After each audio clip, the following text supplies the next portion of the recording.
नमस्कार बच्चों, मैं डॉक्टर मनसा कुमारी अपने चैनल हिंदी संस्कृत में आपका स्वागत करती हूँ और उम्मीद करती हूँ कि पिछले वीडियो के प्रश्नोत्तर को आप कर चुके होंगे। बच्चों, आपको और जो कुछ पूछना है आप टिप्पणी करके पूछें तथा मैं आपसे ये कहूँगी कि पसंद आता है तो लाइक करें, शेयर करें, सब्सक्राइब करें, जिससे अधिक से अधिक लोगों को इसका लाभ मिल सके। चलिए बिना समय गंवाए हम लोग प्रश्नोत्तर की श्रृंखला को आगे बढ़ाते हैं। प्रश्न है, उच्चारण स्थान के आधार पर 6 ध्वनि कैसी ध्वनि है? उष्ठ, दंतुष्ठ, तालव्य, जिह्वा मूली। तो ये तालव्य सही ऑप्शन है और वर्णमाला पर पूरा वीडियो मैं पिछले साल डाल चुकी हूँ, वहाँ आप देख लें, आपको एकदम स्पष्ट हो जाएगा। वर्णमाला से प्रश्न अवश्य आते हैं बच्चों।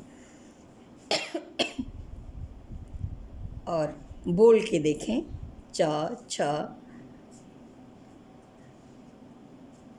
तो ये कहाँ से आ रहा है? ता, था, ये कहाँ से? आप बोलेंगे तब भी सर, तो च, छ जब आप बोलेंगे तो आपकी जीवा तालु से स्पर्श कर रही होगी, स्पर्श व्यंजन है और तालव्य सही ऑप्शन है। अगला, विप्रलंब श्रृंगार में वियोग की कितनी दशाएं मानी गई हैं? 10, 12, 14 और 16। तो वियोग की 10 दशाएं मानी गई हैं। अगला देखो, जो तुम्हार आयसु मैं पावों, कंदुक इव ब्रह्मांड उठावों, कांचे घट जिमि डारों फोरी, सकौं मेरु मूलक जिमि तोरी। उपर्युक्त पंक्तियों में कौन सा रस है? बेटा ये रामचरितमानस से लिया गया है।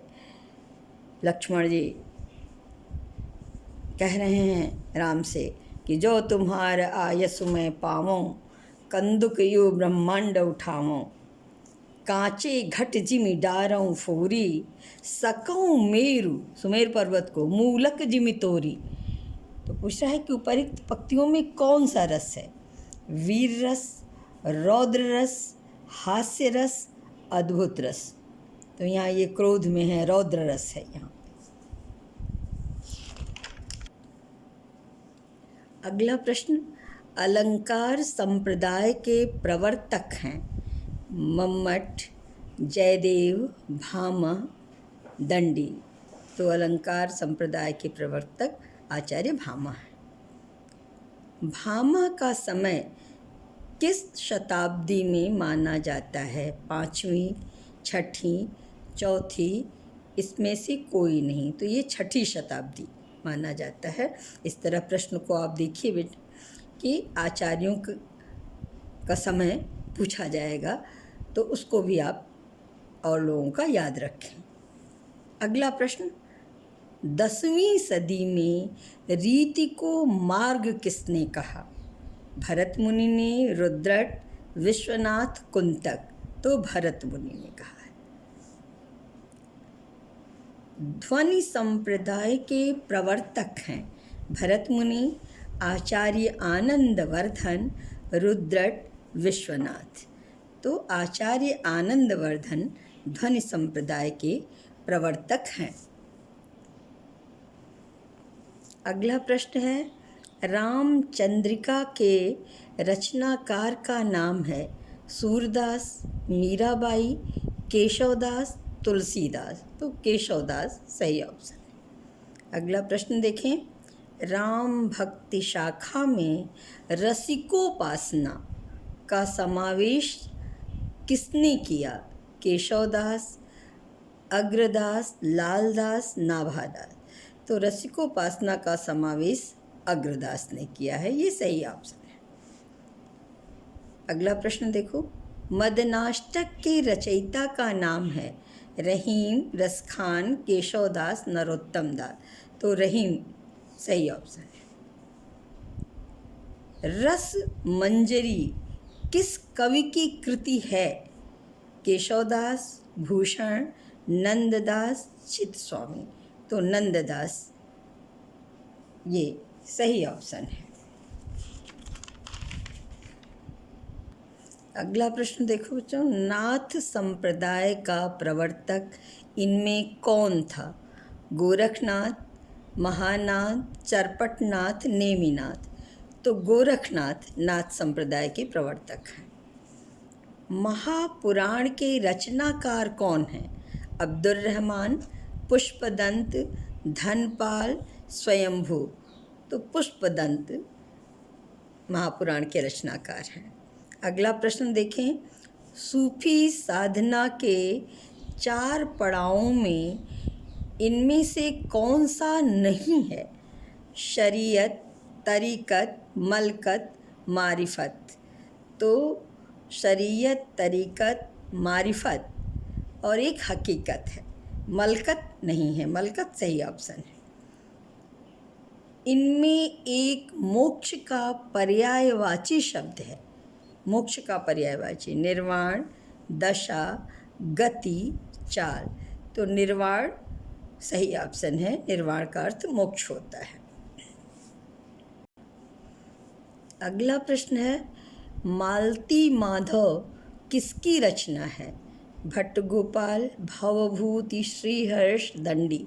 तो भवभूति सही ऑप्शन है। अगला प्रश्न देखें, निस दिन बरसत नैन हमारे, सदा रहती बरसा ऋतु हम पर, जब ते श्याम सिधारे। उपर्युक्त पंक्ति में कौन सा रस है? करुण रस, वियोग श्रृंगार रस, शांत रस, हास्य रस। तो वियोग श्रृंगार रस इसमें है। अगला प्रश्न देखें, मुझे चांद चाहिए किस विधा की रचना है? कविता, नाटक, उपन्यास, कहानी। तो ये उपन्यास सही ऑप्शन है। ये सुरेंद्र वर्मा का उपन्यास है और इस पर 1995 में साहित्य अकादमी पुरस्कार उनको मिला हुआ है। इसलिए इसको याद रखिएगा कि ये सुरेंद्र वर्मा का है, साहित्य अकादमी पुरस्कार से पुरस्कृत थे वो। अगला प्रश्न देखें, कवित्त रत्नाकर के रचयिता हैं जगन्नाथ दास रत्नाकर, बोधा, सेनापति, मतीराम। तो सेनापति ये सही ऑप्शन है। आषाढ़ का एक दिन नामक नाटक के रचयिता हैं जयशंकर प्रसाद, सुरेंद्र वर्मा, लक्ष्मी नारायण मिश्र, मोहन राकेश। मोहन राकेश सही ऑप्शन है।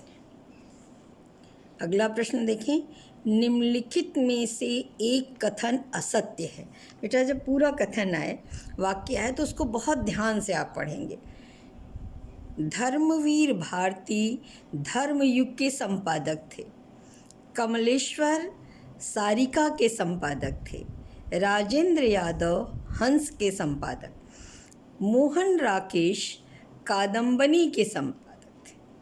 तो मोहन राकेश कादम्बनी के संपादक थे, ये गलत है, क्योंकि कादम्बनी के संपादक विश्वनागर और राजेंद्र अवस्थी हैं। तो ये इस तरह भी याद रखिए कि कादम्बनी के संपादक का नाम तो विश्वनागर, राजेंद्र अवस्थी आप लिखेंगे। अगला प्रश्न, प्रजा हितैषी नामक पत्र के संपादक थे राजा शिव प्रसाद सितारे हिंद, राजा लक्ष्मण सिंह, मुंशी सदा सुखलाल, लल्लूलाल। राजा लक्ष्मण सिंह सही ऑप्शन है। अगला प्रश्न देखें, राजा राम मोहन राय का पत्र बंगदूत किस सन में प्रकाशित हुआ? 1828, 1829, 1832, 1844। तो ये बंगदूत 1829 में प्रकाशित हुआ। राजा राम मोहन राय थे और RN मार्टिन इनके साथ थे। कलकत्ता से प्रकाशित हुआ था, ये भी आप याद जरूर रखेंगे। अगला प्रश्न, कविता करके तुलसी न लसै कविता लसी पा, कविता लसी पा तुलसी की कला। यह प्रशंसापरक उक्ति किसने लिखी है? मैथिली शरण गुप्त, अयोध्या सिंह उपाध्याय हरिऔध, रामचंद्र शुक्ल, बाल मुकुंद गुप्त। तो तुलसीदास जी की प्रशंसा में कविता करके तुलसी न लसै, कविता लसी पा तुलसी की कला, अयोध्या सिंह उपाध्याय हरिऔध ने ये उक्ति कही है। अगला प्रश्न है, किसकी कविताएं स्वाधीन भारत का इस्पाती दस्तावेज हैं? अज्ञेय, गिरजा कुमार माथुर, मुक्तिबोध, दिनकर। तो मुक्तिबोध की कविता को स्वाधीन भारत का इस्पाती दस्तावेज कहा जाता है। इस तरह बच्चों 25 प्रश्नों का ये सेट पूरा होता है। आप इसको लाइक करें, शेयर करें, टिप्पणी करें और मुझे सुनने के लिए बच्चों बहुत बहुत धन्यवाद।